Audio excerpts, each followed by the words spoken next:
7 الصباح نوجد لانش بوكس لولدي قبل ما نمشي للخدمه وصباح النور.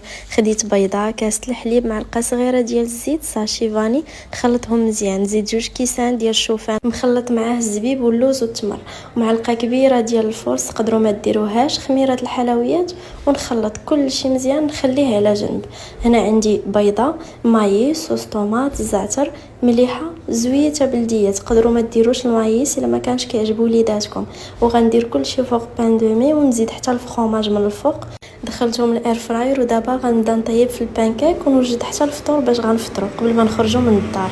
بالنسبه للبانكيك تقدروا توجدوه في الليل، ماشي ضروري في الصباح. انا كنبغي نوجد كل شيء في الصباح، وهنا في نفس الوقت كنطيب اتاي باش نفطروا.